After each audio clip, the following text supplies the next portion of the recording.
Hello friends, मेरा नाम सुनीत जैन है। I am civil engineer and मेरा प्लानिटेक कंसल्टेंसी नाम का फर्म है। Basically I work into government tendering, valuation and infrastructure consulting business. तो आज का जो टॉपिक है जिस पे मैं आपको जो इन्फॉर्मेशन देने वाला हूँ वो है बेसिकली गवर्नमेंट टेंडरिंग। तो सबसे पहले मेरा क्वेश्चन है आप लोगों को कि आप गवर्नमेंट टेंडरिंग को लेके क्या अंडरस्टैंड करते हो। मतलब आपको क्या लगता है कि गवर्नमेंट टेंडरिंग क्या होता है, किस तरीके से काम होता है, इसमें क्या क्या चीज़ें आती है, और आपका इसको लेके ओवरव्यू या लुकआउट क्या है, और आप इसको किस नज़रिए से देखते हो। पहले तो टेंडरिंग करना है, हम लोग कर ही नहीं सकते। ऐसा लगता है कि इट इज बड़े लोगों का ही काम है, छोटे लोगों का काम है ही नहीं। यस। लॉबिंग रहता है वहाँ सब जगह। जी। to be politically connected to get the tender. Okay. Anything else. वही है, फिर हम लोग टेंडर के लिए एलिजिबल, क्योंकि टेंडर बनाते हैं ऐसे लोगों के लिए कि उसमें दो ही लोगों को मिले। हम लोग बाय डिफॉल्ट हम लोग पार हो जाते हैं, तो वो ऐसा लगता है क्या भी जाने का उसके पीछे। ठीक है, सबसे सारे पॉइंट्स बराबर है और ये चीज़ फैक्ट भी है जो आपने बोला है, इसमें कोई गलत भी नहीं है। तो पॉइंट क्या है कि ये जो पॉइंट जो जो चीज़ आप बता रहे हैं, जो चीज़ का आपको कंसर्न है, इसके बारे में अगर अपन बात करेंगे कि पॉलिटिकली कनेक्टेड रहना पड़ेगा या टेंडरिंग कैसे करना है वो पता नहीं, मैनेज टेंडर जिसको बोलते हैं मैनेज होता है, या बहुत बार टेंडर डॉक्यूमेंट टेलर मेड होता है कि एक पर्टिकुलर आदमी को देना है, इसके लिए टेंडर बनाया जा रहा है। अब ये जो टॉपिक है ये मेरे टॉपिक से थोड़ा अलग है, पर हम लोग बात करेंगे इसके ऊपर। तो बेसिकली वो होता है। यस।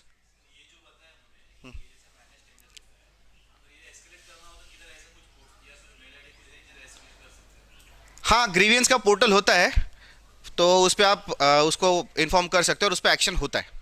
हाँ, डेफिनेटली होता है। लेकिन अगेन फियर क्या होता है, जो इकोनॉमिक्स में कंसेप्ट है प्रिजनर्स डिलेमा का, तो फियर ये रहता है कि अगर आप कंप्लेन रेस करोगे तो आगे आपको प्रोसीजर में वही लोग नेक्स्ट टाइम जब आप एज ए उनको क्लाइंट बोल के आप उनको सर्विस प्रोवाइडर या जो भी आप कॉन्ट्रैक्टर बोल के जाओगे तो आपको कंसीडर नहीं करेंगे, आपके लिए रिलेक्टेंस रहेगा। तो वो फियर रहता है, इसके लिए लोग कंप्लेन रेज नहीं करते। अदरवाइज आप कंप्लेन रेज करोगे तो आपको डेफिनेटली उस पर एक्शन होता है। हाँ, तो वो पॉइंट है। अब रही बात मैनेज करने की है, तो ये सारा चीज़ इंडियन सिस्टम है, आपको करना पड़ेगा। लेकिन मैं आज यहाँ पे जो बोलने आया हूँ, मैं आपको ये सेक्टर का जो हॉरिजॉन है वो कितना बड़ा है, इसके अंदर आप क्या क्या कर सकते हो, कितना इसका स्कोप है, ये मैं आपको बताना चाहता हूँ। देखो, हर बिजनेस में कंपटीशन है, जैसा आप बोल रहे हो इसमें लॉबिंग है, तो अपने यहाँ पे कम्युनिटी बेस्ड कितना लॉबिंग काफ़ी सारे बिजनेस में प्राइवेट सेक्टर में होता है।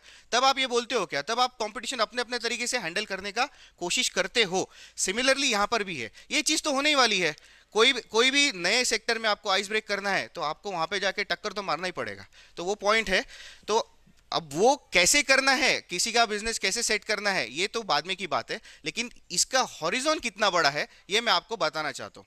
अब दूसरा पॉइंट ये है मेरा बताने का कि गवर्नमेंट टेंडर में या इसमें काम करने के लिए हमारी कम्युनिटी से कितने लोग पार्टिसिपेट करते हैं। अपना कम्युनिटी महाराष्ट्र में, बाहर के स्टेट्स में, ऑल ओवर इंडिया में स्प्रेड हुआ है, सब जगह पे अपने लोग हैं, अपना नंबर कम है। लेकिन इस पर्टिकुलर सेक्टर में जिसको बोलते हैं कि पब्लिक सेक्टर में अपने लोग कितने काम करते हैं, इसके बारे में अभी आप में से यहाँ पे जितने लोग बैठे हैं, आप में से कौन गवर्नमेंट सेक्टर में काम करता है?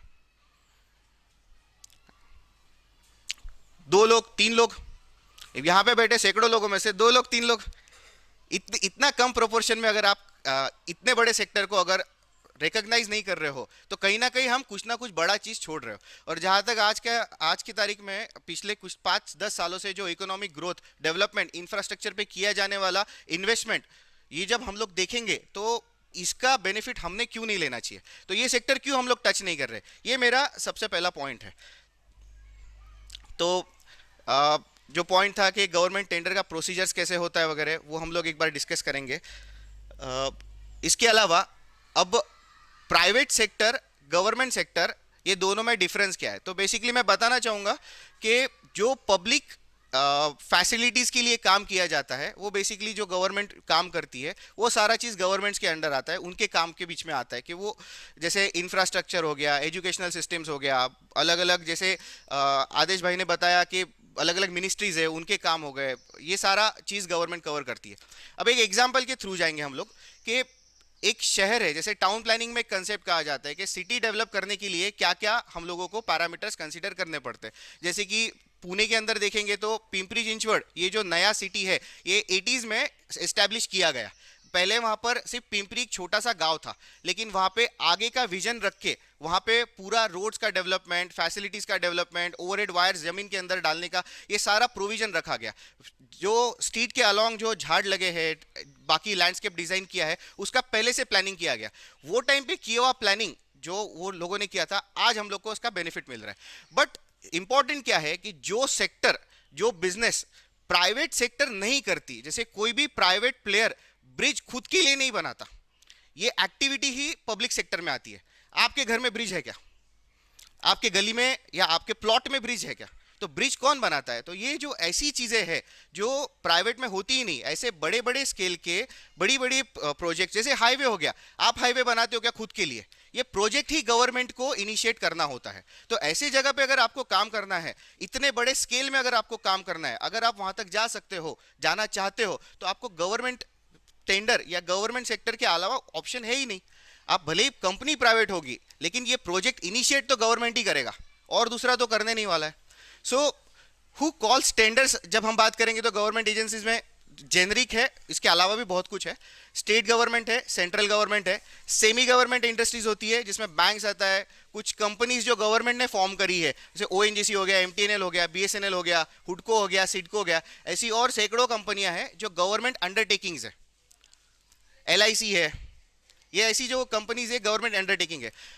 अब प्राइवेट एजेंसीज तो आप जानते हैं, सिर्फ एग्जांपल के लिए मैं बता रहा हूँ कि प्राइवेट कंपनीज वगैरह, तो ये सारे लोग टेंडर कॉल करते हैं। इनका प्रोसीजर में इनको कोई भी एक्टिविटी, कोई भी काम करने के लिए, किसी भी वेंडर को अपॉइंट करने के लिए टेंडर ही कॉल करना पड़ता है। देयर इज अ प्रोसीजर, उसके बाहर आप नहीं जा सकते। तो टेंडर कॉल होता है, टेंडर आपको देना है। अब इसके आगे इनके अंडर कितने डिपार्टमेंट्स आते हैं, इसका हॉरिजॉन कितना बड़ा है, इसका जो स्कोप है वो कितना बड़ा है, इसमें हम लोग जब बात करेंगे तो स्टेट गवर्नमेंट के अंदर, हम लोग के महाराष्ट्र स्टेट के अंदर सिर्फ यहाँ पर 29 म्यूनिसिपल कॉरपोरेशन है। इसके अलावा करीब करीब 350 तक म्यूनिसिपल काउंसिल्स है। इसके अलावा हर जिले में जिला परिषद है, पीडब्ल्यूडी है, टूरिज्म डिपार्टमेंट्स है, डिफेंस के ऑफिसेस है। अहमदनगर में डिफेंस का ऑफिस है, औरंगाबाद में डिफेंस का ऑफिस है, पुणे में डिफेंस का ऑफिस है। ये 3 बड़े कैंटोनमेंट बोर्ड्स पूना में महाराष्ट्र के अंदर है, नागपुर में कैंटोनमेंट है। इसके अलावा गवर्नमेंट हॉस्पिटल, हर तालुका प्लेस पे गवर्नमेंट हॉस्पिटल होता है। इसके अलावा हर तालुका, हर डिस्ट्रिक्ट प्लेस पे कोर्ट्स होते हैं, जुडिशियल सिस्टम का पूरा सेटअप होता है।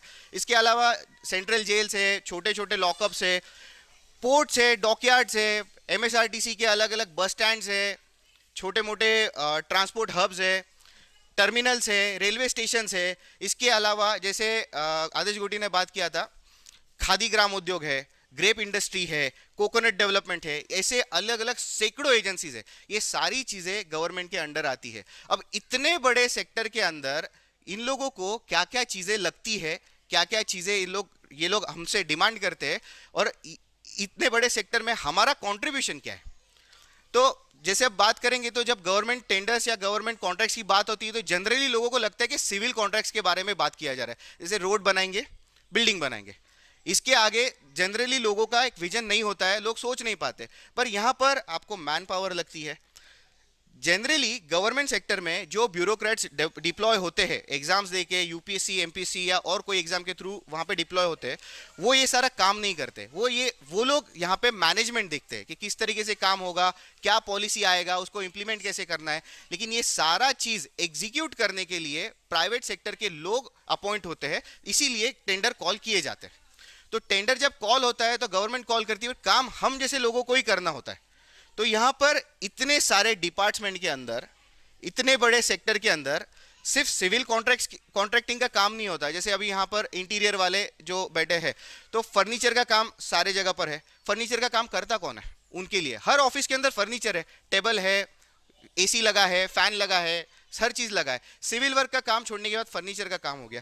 इन लोगों को हाउस कीपिंग लगता है। हाउस कीपिंग का सर्विस देता कौन है? गवर्नमेंट हाउस कीपर्स डिप्लॉय नहीं करती है, एजेंसी का अपॉइंट करती है। यहाँ पे स्टेशनरी लगता है, दुनिया भर का पेपर वर्क होता है। ये सारा चीज़ कौन करेगा? इन लोगों को इनका अकाउंटिंग करने के लिए सीए फर्म्स लगती है। जो इनका जीएसटी का, क्योंकि हर डिपार्टमेंट का ट्रांजैक्शन होता है। कोई जैसे मान लो एक कोई पर्टिकुलर डिपार्टमेंट के लिए मैंने सिविल वर्क का काम किया, तो मेरा पेमेंट निकलने के बाद मेरा जीएसटी का टीडीएस भी कट किया जाता है, नॉर्मल टीडीएस भी कट किया जाता है। ये इनके पास इतने सारे कॉन्टैक्ट्स, इतने सारे वेंडर्स का काम होने के बाद में उनका रिटर्न कौन भरेगा? तो इनकी सीए फर्म्स होती है, इनके लिटिगेशंस होते हैं, इनके लिटिगेशंस हैंडल करने के लिए लॉयर फर्म्स हायर की जाती है। हमारे पास जो लॉयर्स है, हम लोग जो लॉयर्स हैं, हम इनको इनके पैनल पे क्यों नहीं है, या इनके केसेस हम हैंडल क्यों नहीं कर रहे? एग्जैक्टली इसके अलावा इनके पास जो इंजीनियरिंग डिज़ाइंस होते हैं, वो डिज़ाइंस बाहर से ही प्रोक्योर किए जाते हैं, इसके लिए कंसल्टेंसी अपॉइंट की जाती है। इन लोग के जो बिल्डिंग्स बनते हैं, उनके आर्किटेक्चर डिज़ाइंस किए जाते हैं, उसके लिए आर्किटेक्ट अपॉइंट होता है, उसका भी टेंडर होता है, उसके थ्रू उसका अपॉइंटमेंट होता है। लैंडस्केपिंग का डिज़ाइन होता है, वहाँ पर आर्किटेक्ट अपॉइंट किया जाता है। इलेक्ट्रिकल सप्लाई होगा, मेंटेनेंस का काम होगा, उसके लिए अप्लाई किया जाता है, अपॉइंट किया जाता है। इसके अलावा ऐसे छोटे छोटे हर सर्विसेज में इन लोगों को वेंडर अपॉइंट करने पड़ते हैं। जैसे कि उनका डीजी सेट हो गया, डीजी सेट में ऑयल लगता है, ईयरली उन लोग का कॉन्ट्रैक्ट होता है कि आप ऑयल सप्लाई करो। मेंटेनेंस हो गया, एएमसीज हो गए, ये सारा चीज इस हर जगह पे, हर डिपार्टमेंट में, हर तालुका, डिस्ट्रिक्ट, स्टेट लेवल पे इन लोग को लगता है। इतने बड़े सेक्टर में हम अपना रीच क्यों नहीं कर पाते? हम क्यों नहीं करते? क्योंकि जस्ट बिकॉज के हमको टेंडर में ऐसे लग रहा है कि पार्शियलिटी होती है, हमको मिलता नहीं है। तो मिलता है, कुछ लोग करते हैं, जैसे मैं कर रहा हूँ, मेरे से बहुत लोग कर रहे हैं। हम लोग इसमें ट्राई कर सकते हैं और हमने करना चाहिए, ऐसा मेरा ओपिनियन भी है, मैं आपको सजेस्ट करूंगा। अब ये कुछ सैंपल है, ये सिर्फ मिनिस्ट्रीज है। Agriculture, animal husbandry, art culture, chemical fertilisers, जैसे आरसीएफ आपने सुना होगा। आरसीएफ जो है ये राष्ट्रीय केमिकल एंड फर्टिलाइज़र, इसका मुंबई में चेंबूर में प्लांट है। फर्टिलाइजर्स में और केमिकल्स में इनका इतना बड़ा काम है, ऑल ओवर इंडिया इनका सप्लाई होता है। तो उनको जो रॉ मटेरियल लगता है केमिकल्स का, ये इनको प्रोक्योर करना ही पड़ता है। वो कहाँ से लाते हैं? कोई एक डीलर होता है जो उनको सप्लाई देता है। इनके पास जो रिसर्च करनी पड़ती है, उसके लिए अलग अलग एजेंसीज को अपॉइंट किया जाता है जो उनके लिए रिसर्च करते हैं। इनके डिस्ट्रीब्यूटर्स होते हैं, जो फर्टिलाइज़र जो ये बनाते हैं वो डिस्ट्रीब्यूट होता है। तो ये गवर्नमेंट का सब्सिडाइज फर्टिलाइज़र होता है। ये हर छोटे तालुके में, गांव में आपको इनका प्रोडक्ट मिलेगा आरसीएफ का।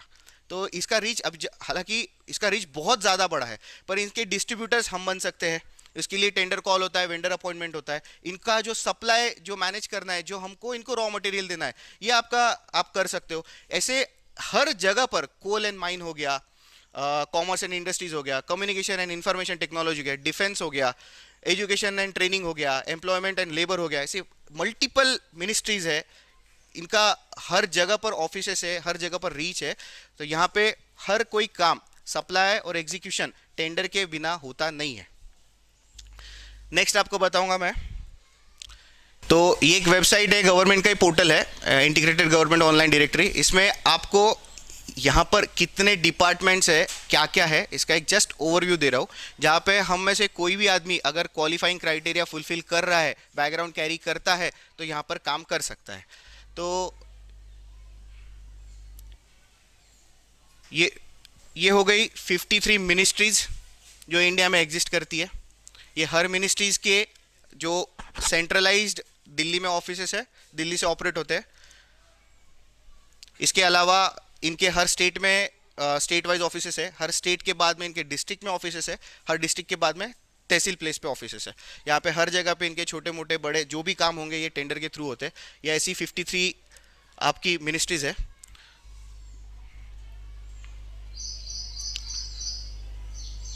ये डिपार्टमेंट्स है, 48 डिपार्टमेंट्स है। इनके अगेन सब ऑफिसेस, उसके सब ऑफिसेस, उसका सब स्टाफ, उनके अलग अलग काम, अलग अलग जगह पर इनका नेटवर्क है पूरा। ये सारे डिपार्टमेंट्स हैं, इंडस्ट्रीज हो गया, एडमिनिस्ट्रेटिव रिफॉर्म्स हो गया, एग्रीकल्चर हो गया, बायोटेक्नोलॉजी हो गया, ये सारे जगह पर काम होते हैं। नहीं, वो तो आपको देखना पड़ेगा, उसके लिए बताता हूँ मैं टेंडर्स के थ्रू। ऐसा डिपार्टमेंट आप पोर्टल से सर्च कर सकते हो डायरेक्टली, जो भी डिपार्टमेंट उसका नाम भी डालोगे तो आपको उसका वेबसाइट मिल जाएगा, वहाँ से इन्फॉर्मेशन लो। पर गवर्नमेंट सेक्टर में ऐसा है कि जाके बात करोगे तो ज़्यादा बेटर है, आपको पता चलता है। आपको डिटेल इन्फॉर्मेशन जैसी चाहिए 1 to 1, वो आपको जाके बात करोगे तो बहुत अच्छे से पता चलता है। इसके अलावा 91 ये कमीशंस एंड कमिटीज़ है। जिसके अंदर जीएसटी वगैरह ये सारा आता है। अब आप अगर पुणे के जीएसटी ऑफिस का बात करोगे तो पुणे के जीएसटी ऑफिस के सैलरी अकाउंट्स खोलने के लिए बहुत सारे बैंक्स में कंपटीशन था। उसके लिए एक टेंडर कॉल किया गया था कि जो गवर्नमेंट नेशनलाइज बैंक्स है तो किस बैंक में इतने बड़े इंस्टीट्यूट के इतने सारे एम्प्लॉयज़ के अकाउंट खुलेंगे, तो उनके लिए अलग specialise rate of interest etcetera etcetera.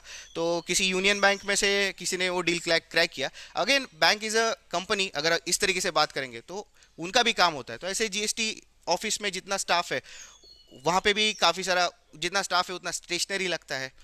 यहाँ पे एक छोटा सा एग्जांपल दूंगा, इंटरनेट कनेक्शन। अब इंटरनेट कनेक्शन ये लोग बीएसएनएल का यूज़ नहीं करते, इन लोग के पास जीटीपीएल का इंटरनेट कनेक्शन का सर्विस है।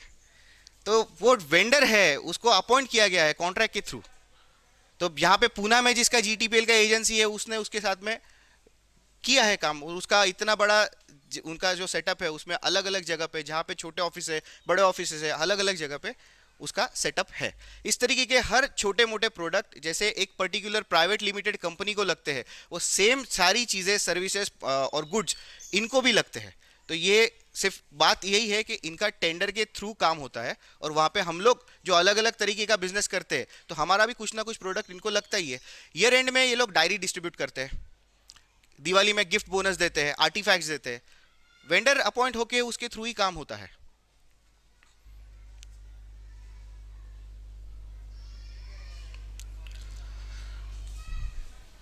ये कुछ 290 इनकी पीएसयूज और जेवी कंपनीज है। ऐसा आप देखेंगे, इतना बड़ा सेक्टर है, उतना बड़ा डिपार्टमेंट है, इसमें अलग अलग चीज़ें, सिर्फ सर्विसेज से नहीं गुड्स भी लगता है, मैन्युफैक्चरिंग की काफ़ी सारी चीज़ें लगती है। तो एक ब्रेक थ्रू इनिशियली थोड़ा डिफिकल्ट है, बट एक बार आप इसमें जाओ तो कोई एक डिपार्टमेंट में आप आपका पूरा ज़िंदगी काट लोगे, इतना काम है, इतना यहाँ पर बिजनेस है। तो आप अगर बजट देखोगे एक एक डिपार्टमेंट का, अगर हाईवेज में कोई काम कर रहा है तो हाईवेज में जो बीच के डिवाइडर पे या मीडियन पे जो झाड़ लगते हैं वो एक पर्टिकुलर टाइप के झाड़ होते हैं जो कि ज़्यादा बड़े भी नहीं हो और ज़्यादा हॉरिजॉन्टली ना फैले ताकि गाड़ियों को दिक्कत ना है, ऐसा वो डिज़ाइन किया होता है। तो नर्सरी वालों को उसका टेंडर मिलता है। तो नर्सरी वाले वो अलॉन्ग दी स्ट्रेच 200 किलोमीटर का सप्लाई देते हैं, और सिर्फ उनका काम इतना नहीं होता कि उनको एक झाड़ का पौधा देना है, उसके बाद उसको मेंटेन भी करना होता है। तो मेंटेनेंस का एएमसी भी उनके पास जाता है, आगे चल के और भी उनके छोटे मोटे काम रहते हैं। इसके अलावा इलेक्ट्रिक का काम रहता है उनके साथ में, डिज़ाइनर लाइट्स लगते हैं वगैरह, ये सारा चीज़ तो इसमें कवर होता है। ये सारा काम टेंडर के थ्रू ही होता है। तो बताने का बस यही बताना चाह रहा था इस वेबसाइट से कि इतना बड़ा ये सेक्टर है, इनका बजट बहुत बड़ा है, और हम लोग इसमें डेफिनेटली काम कर सकते हैं। हाँ, तो अब एक एग्जांपल है कि ये टेंडर्स आते कहाँ पर है, ये कॉल कौन करता है और इसकी प्रोसीजर क्या है। तो बेसिकली हर स्टेट का एक वेबसाइट होता है, जैसे कि ये mahatenders.gov.in ये महाराष्ट्र के लिए है। सेंट्रल जो एजेंसीज होती है उसका सेंटर पे सेंट्रल पोर्टल है जो eproc.gov.in नाम का पोर्टल है। इसके अंदर आप जाओगे तो आपको सारा प्रोसीजर के साथ, डेमोज के साथ में हर चीज़ दिखाया गया है किस तरीके से अप्लाई करना है। लॉगिन आईडी क्रिएट करना पड़ता है, टेंडर के डॉक्यूमेंट पब्लिश हुए रहते हैं, वो टेंडर डॉक्यूमेंट आप डाउनलोड कीजिए, आपका प्रोडक्ट देखिए, आपको जिस कैटेगरी में जाना है वो देखिए, अकॉर्डिंगली आपको थोड़ा डॉक्यूमेंटेशन प्रिपेयर करना पड़ता है। ये सारा डॉक्यूमेंटेशन करने के लिए भी कुछ एजेंसीज मार्केट में है जो आपको ये सारा डॉक्यूमेंट्स बना के देती है। हार्डली कोई छोटा मोटा चार्ज लेते हैं वो लोग और आपको बना के देते हैं। अगर आप उनका सर्विस नहीं लेना चाहते, खुद भी कर सकते हो, कोई दिक्कत नहीं है। आपको आपका प्रोफाइल पता है, आपके पास आपके एस्टैब्लिशमेंट के, आपके कंपनी के सारे डॉक्यूमेंट्स होते हैं, बस वही जोड़ना है। जैसे सब्सिडीज़ में डॉक्यूमेंट्स लगते हैं वैसे इसमें भी डॉक्यूमेंट लगते हैं, वो आप एक बार फुलफिल करो, आपका कोड फ्लोट करो और आपको काम डेफिनेटली मिल सकता है। थोड़ा डिटेल में जाएंगे टेंडर्स में, तो लिमिटेड टाइप के टेंडर होते हैं, ओपन टाइप के टेंडर होते हैं। जैसे बैंक्स और कुछ एजेंसीज अपॉइंटमेंट बाय एम्पैनलमेंट करती है, तो कुछ वेंडर्स को वो 3-3 साल के लिए, 5-5 साल के लिए एम्पैनल कर लेती है। तो जो फिर बाद में जब भी उनके पास काम होगा तो हर टाइम वो पूरा टेंडर फ्लोट ना करते हुए वो जो एम्पैनल उनके पैनल पे जो लोग हैं उनमें से ही कोट लेते हैं, और जो मिनिमम कोट रहेगा उसको टेंडर अपॉइंट करते हैं, तो उसको लिमिटेड टेंडर बोलते हैं। और उसका परसेंटेज पूरे टेंडरिंग में हार्डली 0.1% है, और बाकी 99.9% ओपन टेंडर में काम चलता है। तो ओपन टेंडर में कोई भी भर सकता है, कोई भी अप्लाई कर सकता है। बट जो क्वालिफाई होगा उसको आगे लिया जाता है। तो क्वालिफिकेशन क्राइटेरिया एक चीज़ है। इसके अलावा टेंडर्स में गुड्स के टेंडर्स होते हैं, सर्विसेज के टेंडर्स होते हैं और वर्क्स के टेंडर्स होते हैं। इन 3 कैटेगरी में जनरली टेंडर्स को डिवाइड किया जाता है सारे गवर्नमेंट पोर्टल्स पे। जैसे कि मैंने बताया, हर स्टेट का एक गवर्नमेंट पोर्टल है और उसके अलावा बहुत सारे इंडिपेंडेंट डिपार्टमेंट्स का अलग से पोर्टल है। तो जहाँ पे आप आपका प्रोडक्ट पहुंचाना चाहते हो, आपका सर्विस पहुंचाना चाहते हो, वो डिपार्टमेंट का आपको सर्च करना है और उसका पोर्टल ढूंढना है। वो तो इजी बात है, गूगल से आपको मिल जाएगा और अकॉर्डिंगली फिर उसमें ये 3 कैटेगरी होते हैं, उसमें आप आपका टेंडर ढूंढ सकते हो, आगे जा सकते हो। रजिस्ट्रेशन ऑन पोर्टल कुछ ही लोगों को डिफिकल्ट लगता है, उसके लिए बाहर लोग बैठे हैं जो बना के देते हैं, बट मुझे नहीं लगता कि कोई बड़ी डिफिकल्ट चीज़ है, क्योंकि आपके पास सारे डॉक्यूमेंट्स होते हैं, आपने सिर्फ अपलोड करने हैं, आपका रजिस्ट्रेशन हो जाता है। टेंडर डॉक्यूमेंटेशन एक ट्रिकी चीज़ होती है कि जब टेंडर कॉल किया जाता है तो हर बार उसके अंदर अलग अलग क्राइटेरियाज होते हैं। अब एक एग्जाम्पल में मैं जाऊँ तो ये क्राइटेरियाज होते हैं कि आपका टर्नओवर कितना है, आपके प्रीवियसली वर्क डन क्या है, आपके पास में उसका सेटअप क्या है, आपका ऑफिस कहाँ है, आपका ऑफिस का साइज कितना बड़ा है। तो जिस टाइप की सर्विस वो मांग रहा है या जिस टाइप का प्रोडक्ट वो मांग रहा है, उसके अकॉर्डिंगली वो आपको टेंडर डॉक्यूमेंट में आपसे डॉक्यूमेंटेशन मांगेगा। जैसे कि अभी भागेश भाई ने बताया कि 450 करोड़ का टेंडर कॉल हुआ है, तो 450 टेंडर की अपॉइंटमेंट के लिए उनको वो ऑर्डर फुलफिल करने का उनका कैपेबिलिटी है क्या नहीं, ये चेक करने के लिए वो आपसे डॉक्यूमेंट मांगेंगे कि आपका टर्नओवर कितना है, आप यहाँ तक इतना बड़ा ऑर्डर गिवन टाइम पीरियड में कर सकते हो या नहीं, तो इसका एलिजिबिलिटी वो चेक करेंगे। तो अकॉर्डिंगली इस तरीके के क्राइटेरिया डिजाइन किए होते हैं टेंडर टू टेंडर, तो आप जो क्राइटेरिया फुलफिल कर पाओगे तो आपको क्वालिफाई किया जाता है। यस टेंडर आप बोल रहे हैं कि 450 करोड़ का टेंडर है, हाँ ये लोग भर तो रहे हैं, बट ऐसा भी पॉसिबल है कि अगर ये समझ लो बहुत टेंडर के अभी तो अमाउंट बहुत बढ़ने लगे, तो एक कंपनी या 2 कंपनी को आप कोलैबोरेट करके वो टेंडर भर सकते हैं कि आपको एक अलग ऐसी कंपनी बनानी पड़ेगी कि उसमें वो डाले, बट उसमें फिर इतना वर्क हिस्ट्री नहीं मिलता। हाँ, इसमें बहुत बार होता है, आप जेवी कर सकते हो, आप कंसोर्टियम कर सकते हो। तो आप जेवी करोगे, अगर आपके पास ऑर्डर है, आपको लग रहा है कि आपका काम होने वाला है, तो आप जो क्वालिफाई होने वाली कंपनी है उसके साथ टाई अप कर सकते हो, जेवी बना के आप टेंडर भर सकते हो, वो लोग अलाउ करते हैं। तो आप कंसोर्टियम भी कर सकते हो या प्रोजेक्ट टू प्रोजेक्ट जेवी कर सकते हो, डेफिनेटली आप वर्कआउट कर सकते हो।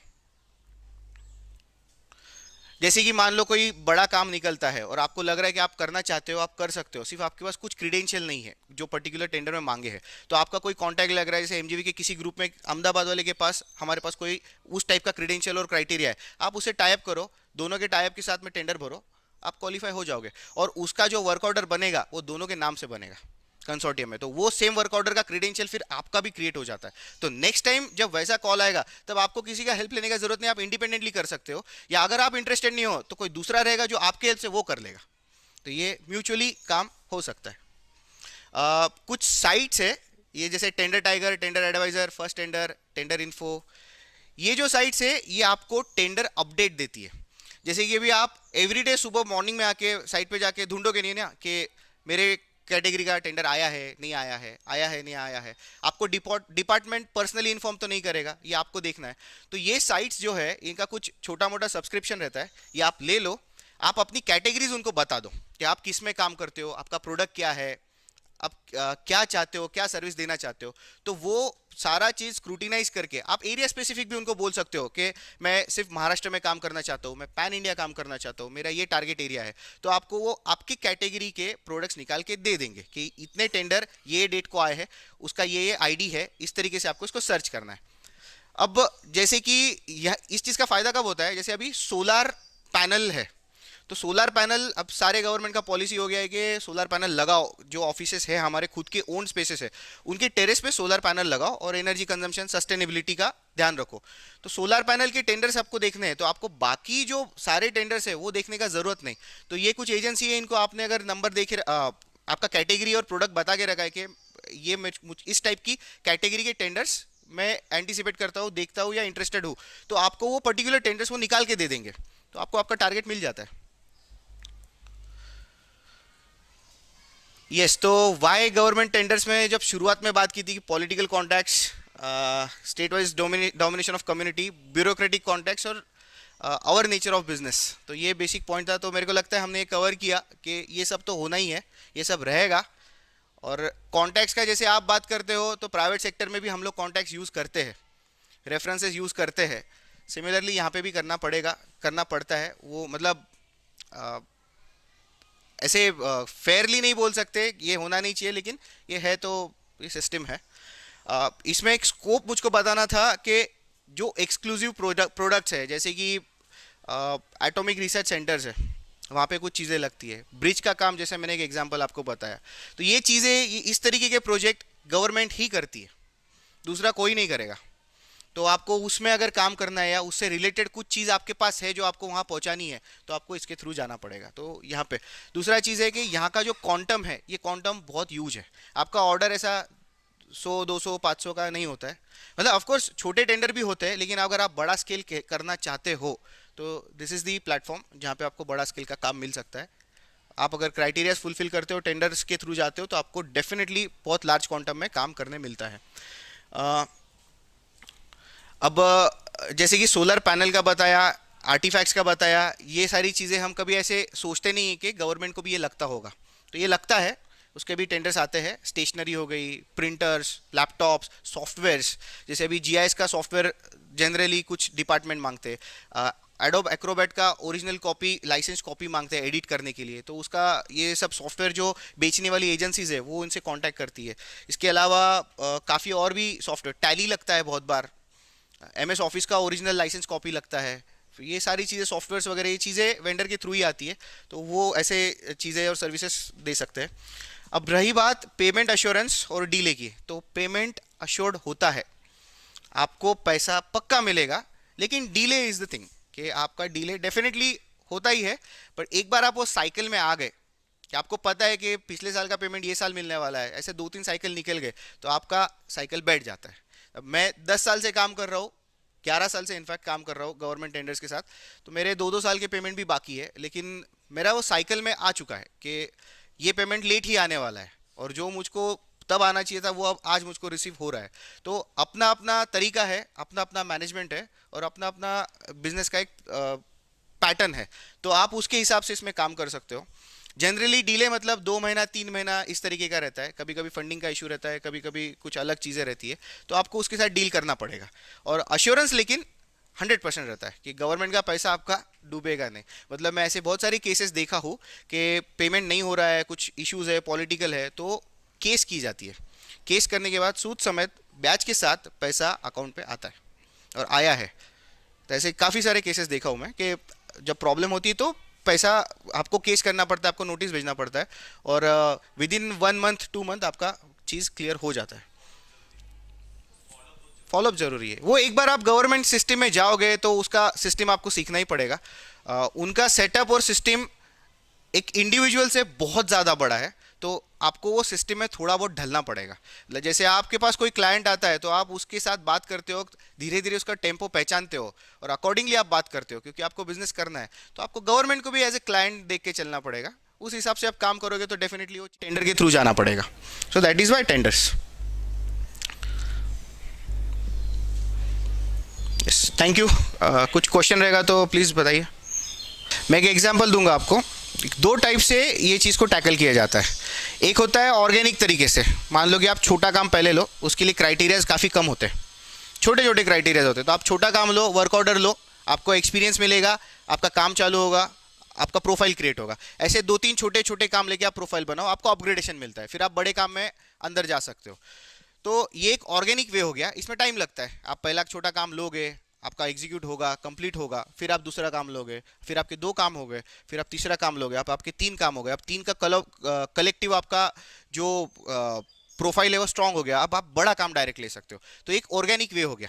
ये ऑर्गेनिक वे में आप धीरे धीरे जा सकते हो। जैसे छोटे काम होते हैं इनके लिए क्वालिफिकेशन क्राइटेरियाज भी कम होते हैं, डॉक्यूमेंटेशन भी कम होता है, बट जब आपका काम बढ़ता है आप ITR तो भरोगे ही, फिर आपको भरना है, क्योंकि आपका TDS कटने वाला है, तो आपको रिटर्न लेने के लिए ITR तो भरना ही पड़ेगा। आपका टर्नओवर बढ़ेगा, आपको GST में आ जाओगे, आपको GST लेना पड़ेगा। आपको किसी भी आदमी से काम लेना है तो आप एज ए एंटिटी आपको फर्म तो दिखाना ही पड़ेगा, इधर प्रोप्राइटरशिप हो, पार्टनरशिप हो, LLP हो, कंपनी हो, कुछ भी, आपको फॉर्म तो लाना ही पड़ेगा। तो बेसिक यही डॉक्यूमेंट्स है। MSME में आपको रजिस्टर करना पड़ता है, क्योंकि आपने फॉर्म रजिस्टर किया है तो आपका रजिस्ट्रेशन भी आएगा ही, उद्यम आधार आएगा, ये सारा डॉक्यूमेंटेशन तो आपको बनाना ही पड़ेगा।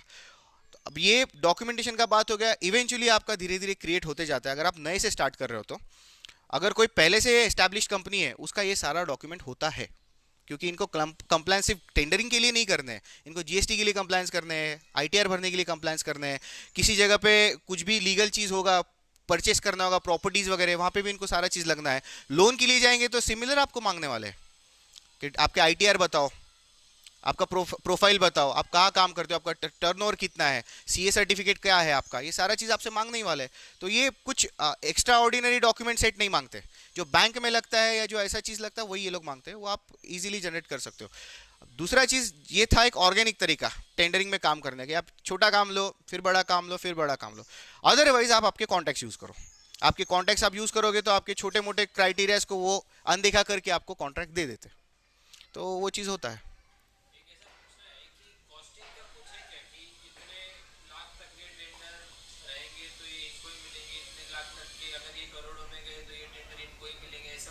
हाँ, नहीं वहीं पे डिस्प्ले होंगे, ये सारा ओपन है, सब आपको खुला दिखेगा, कोई भी चीज़ हिडन नहीं है। इसमें सिर्फ एक क्राइटेरिया है, 10 लाख के नीचे के कुछ काम ये लोग ऑफलाइन करते हैं, डायरेक्ट नहीं, ऑफलाइन करते हैं। उसको भी टेंडरिंग ही करना पड़ता है, लेकिन वो ऑफलाइन टेंडरिंग होता है। और 10 लाख के ऊपर के काम सारे के सारे आपको पोर्टल पे ही आएंगे, पोर्टल के अलावा इसको एक्सेस नहीं है।